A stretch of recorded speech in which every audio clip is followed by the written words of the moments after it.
अधिक मास में आने वाली एकादशी को पद्मिनी एकादशी के नाम से जाना जाता है।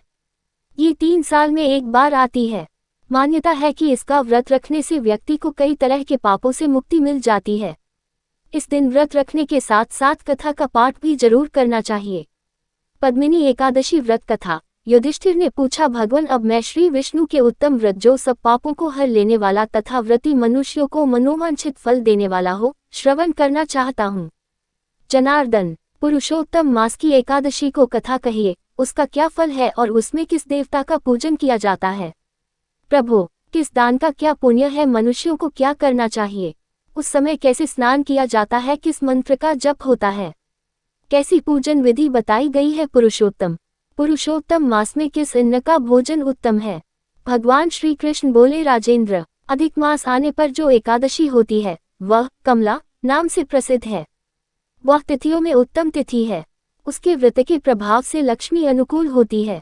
उस दिन ब्रह्म मुहूर्त में उठकर भगवान पुरुषोत्तम का स्मरण करे और विधि पूर्वक स्नान करके व्रती पुरुष व्रत नियम ग्रहण करे। घर पर जप करने का 1 गुना, नदी के तट पर दूना, गौशाला में सहस्र गुना, अग्निहोत्र ग्रह में 1100 गुना, शिव के क्षेत्रों में, तीर्थों में, देवताओं के निकट तथा तुलसी के समीप और भगवान विष्णु के निकट अनंत गुना फल होता है। अवंतीपुर में शिव शर्मा नामक एक श्रेष्ठ ब्राह्मण रहते थे। उनके 5 पुत्र थे। इनमें जो सबसे छोटा था वह पापाचारी हो गया, इसलिए पिता और स्वजनों ने उसे त्याग दिया। अपने बुरे कर्मों के कारण निर्वासित होकर यह बहुत दूर वन में चला गया। दैवयोग से एक दिन वह तीर्थराज प्रयाग जा पहुंचा। भूख से दुर्बल शरीर और दीन मुख लिए उसने त्रिवेणी में स्नान किया। फिर भूख से पीड़ित होकर वह वहां मुनियों के आश्रम खोजने लगा। इतने में उसे वहां हरिमित्र मुनि का उत्तम आश्रम दिखाई दिया। पुरुषोत्तम मास में वहां बहुत से मनुष्य एकत्रित हुए थे। आश्रम पर पापनाशक कथा कहने वाले ब्राह्मणों के मुख से उसने श्रद्धा पूर्वक कमला एकादशी की महिमा सुनी, जो परम पुण्यमयी तथा भोग और मोक्ष प्रदान करने वाली है।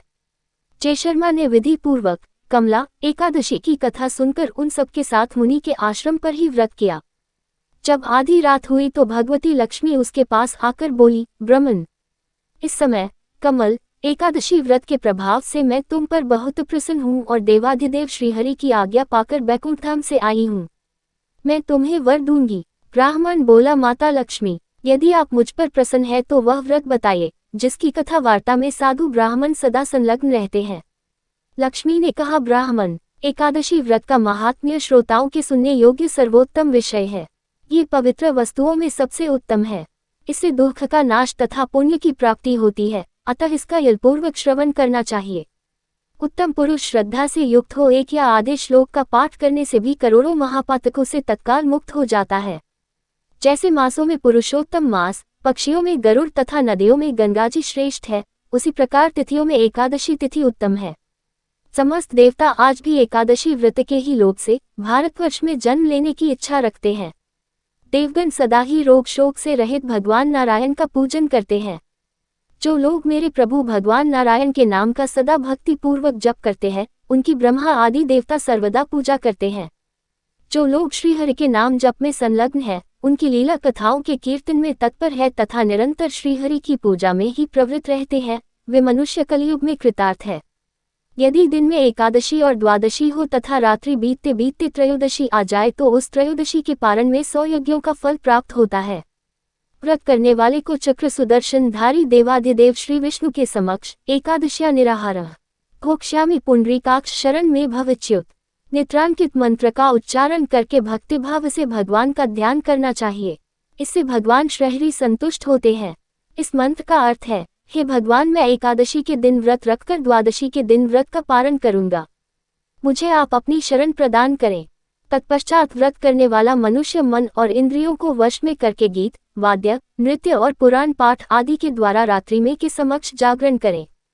फिर द्वादशी के दिन उठकर स्नान के पश्चात जितेंद्रिय भाव से विधिपूर्वक श्री विष्णु की पूजा करे। एकादशी को पंचामृत से जनार्दन को नहलाकर द्वादशी को केवल दूध में स्नान कराने से श्रीहरि का सायुज्य प्राप्त होता है। पूजा करके भगवान से इस प्रकार प्रार्थना, अज्ञानतिमिरान्धस्य व्रतेनानेन केशव प्रसीद सुमुखो भूत्वा ज्ञानदृष्टि प्रदो भव। केशव, मैं अज्ञान रूपी ऋतौंधी से अंधा हो गया हूँ। आप इस व्रत से प्रसन्न हो और प्रसन्न होकर मुझे ज्ञान दृष्टि प्रदान करें।